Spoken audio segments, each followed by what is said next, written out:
हमारा कानून ऐसा बोलता है कि किसी भी लड़की की किसी भी कारणवश अगर डेथ हो जाती है 7 साल के भीतर, तो ऐसे मामले में उस केस को डॉरी डेथ ही माना जाएगा। डॉरी डेथ माना जाएगा और केस दर्ज कर लिया जाएगा उस हस्बैंड के अगेंस्ट जो उसका हस्बैंड था लड़की का। 304B का जो आईपीसी सेक्शन है वो यहां पर लगता है। दोस्तों, अपने देश में अगर देखा जाए तो डॉरी या हम कहें दहेज, इस प्रथा का चलन अब से नहीं कई सौ सालों से है और इसी के चलते कई बार ऐसा देखा गया कि डॉरी डेथ को ये कारित करता है, दहेज हत्या का ये रूप ले लेता है और ऐसा होता है।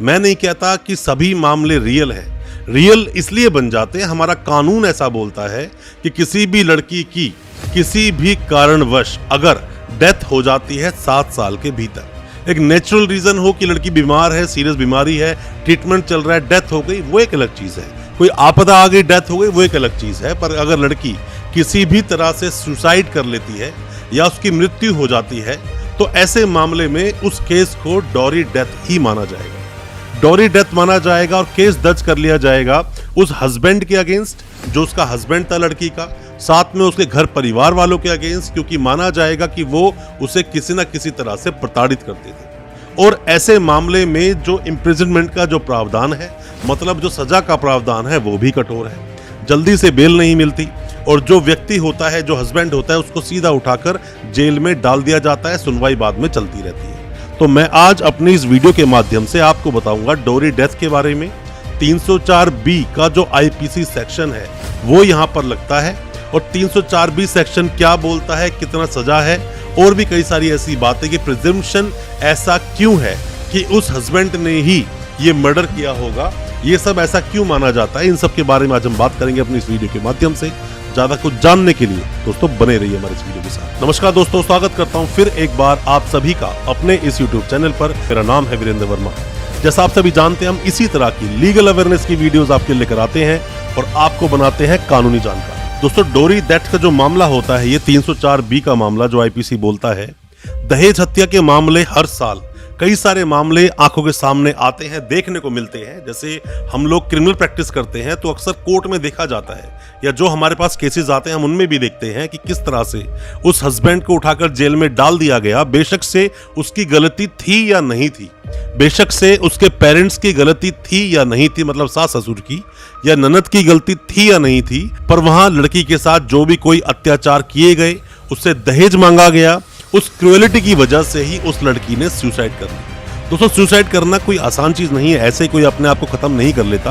उसको एक मेंटली इतना परेशान किया जाता है कि अंत उसको वही दिखता है कि मेरे लिए मर जाना ही अच्छा है। बहुत तरह के ताने दिए जाते हैं। जैसे मान लीजिए किसी को बोला गया कि भाई तुम काम नहीं हो रहा तो अपने घर वालों को बोल कोई नौकर रख दे, उसकी सैलरी वो लोग देंगे, तो उससे काम नहीं होता। तो ठंडा पानी पीना है तो ठीक है भाई, अपने वहां से तो फ्रिज मंगा ले, फ्रिज लाकर हमें दे, या हवा अच्छी खानी है तो वहाँ एसी मंगा ले, एसी की डिमांड कर लेते हैं लोग। हमारे लिए तो कुछ लाई नहीं, हमारे लिए कुछ सोना गोल्ड कुछ तो लाई नहीं, अपने माँ बाप को बोल कि जो भी कोई कोतली टाइप की चीज आती है उसमें हमें वो लोग गिफ्ट ला कर दें। या फिर बेटे को कोई मोटरसाइकिल नहीं दी, उसको मोटरसाइकिल दिलवाओ। इस तरह की अलग अलग तरह की कंप्लेंट्स होती हैं, अलग अलग तरह की बातें होती हैं। लड़का जो हस्बैंड होता है ड्रिंक करता है, रात को लेट आता है और फिर उसके खर्चों को पूरा करने के लिए लड़की के घर वालों की तरफ से पैसा मंगाया जाता है, अलग अलग तरह के गिफ्ट के रूप में दहेज मांगा जाता है। ऐसे में परेशान होकर कई बार यह भी देखा गया कि बार बार लड़की के साथ मारपीट की जाती है। तो ऐसी मारपीटों से तंग आकर वो लड़की सुसाइड कर लेती है।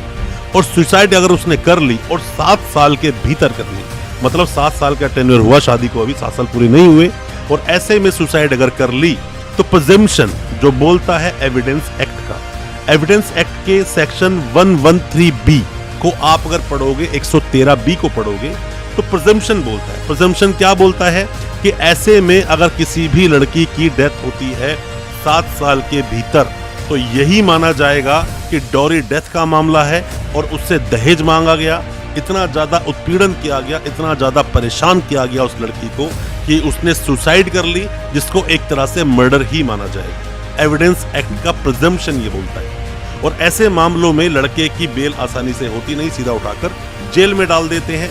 यहाँ भी देखा गया कि अक्सर उनके माता पिता को, मतलब लड़के के माता पिता को भी जेल में डाल देते हैं और कुछ रिश्तेदारों को भी जेल में डाल दिया जाता है। दोस्तों, आप में से कोई भी नए वकील साहब है, कोई भी लॉ स्टूडेंट है, अभी आप कानून को जान रहे हैं या फिर कानून के बारे में जानना चाहते हैं या सेम जैसा केस कोई आपके साथ हुआ है, तो भी ये वीडियो आपके बहुत ज्यादा काम का है। हम जैसे कि सिर्फ क्रिमिनल प्रैक्टिस करते हैं, क्रिमिनल इस तरह के केसेस सामने जब आते हैं तो हर तरह के केस को अलग तरह से लड़ा जाता है। केस को समझना पड़ता है, बिना समझे, बिना केस को पढ़े, बिना केस को जाने कोई आपको एडवाइस नहीं कर सकता। 304B आईपीसी का सेक्शन 1 है, बट यहाँ पर जो डेथ होती है उसके कारण अनेक हो सकते हैं।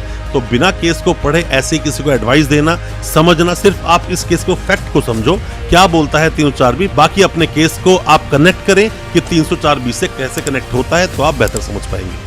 304B की अगर सही से आप डेफिनेशन को पढ़ें या फिर आप पढ़ें कि क्या लिखा है इस बुक में, तो यही बोला जाता है कि किसी भी लड़की की अगर डेथ होती है, कॉज उसको बर्न, जला दिया गया हो, बॉडीली इंजर्ड हो, किसी भी तरह से बॉडी पर कोई भी मतलब निशान हो, इंजरीज आई हो, या किसी भी दूसरे रिजल्ट से अगर नॉर्मल सर्कमस्टांसेस में भी अगर उसकी 7 साल के भीतर उस लड़की की डेथ हो जाती है, तो ऐसे मामले में जो शादी हुई थी वो यही शो करेगा कि उसकी जो डेथ हुई है 7 साल से पहले, जो डेथ हो गई है वो क्रूएलिटी की वजह से हुई है, हैरेसमेंट की वजह से हुई है।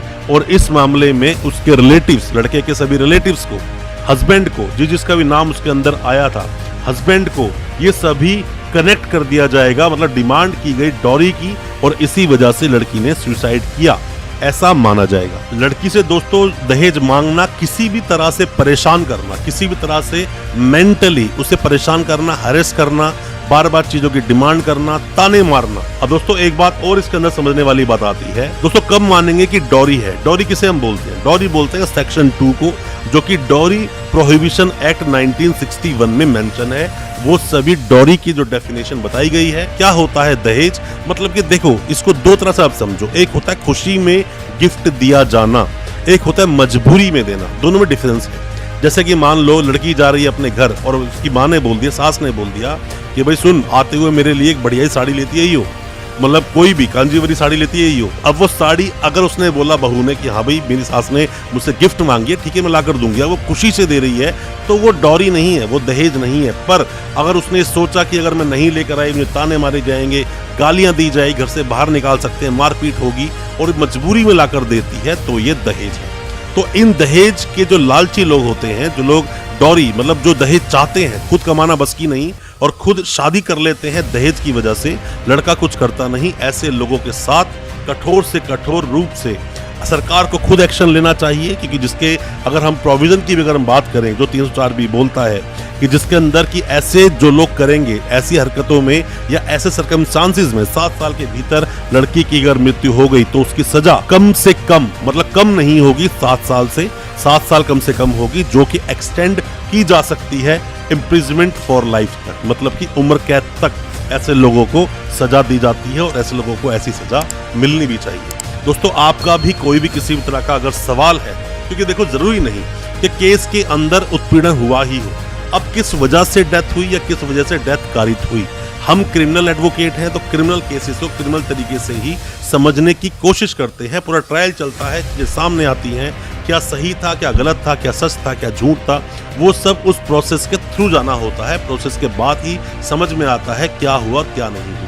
ये सब चीजें बाद है, ट्रायल इसीलिए बनाए गए हैं क्योंकि अगर मामले रियल होते हैं तो सीधा सीधा दिखता है कि हाँ मर्डर किया गया, और अगर रियल नहीं है तो ऐसे मामलों में पूरी फैमिली बर्बाद हो जाती है, छोटे बच्चों की जिंदगियां खराब हो जाती हैं। कोई भी ऐसा मामला जिसमें आप हमारी हेल्प लेना चाहें, जानना चाहें 304B के बारे में, मर्डर के बारे में, या कोई भी आप जानकारी लेना चाहते हैं, कमेंट बॉक्स में अपने सवाल आप पूछें। नेक्स्ट वीडियो किस टॉपिक पर चाहते हैं वो भी बताएं। और हमारा ये वीडियो आज का आपको अच्छा लगा हो, हमारी वीडियो को ज्यादा से ज्यादा अपने दोस्तों, परिजन, परिवार में शेयर करें ताकि वो भी अपने आप को कानूनी जानकार बना सके। और हमारे चैनल को अभी सब्सक्राइब करें, साथ में लगा बेल आइकन जरूर दबा दें ताकि इसी तरह की लीगल अवेयरनेस की वीडियोस हम आप तक पहुंचा सके सबसे पहले। बहुत बहुत शुक्रिया दोस्तों, धन्यवाद हमारी इस वीडियो के साथ बने रहने के लिए।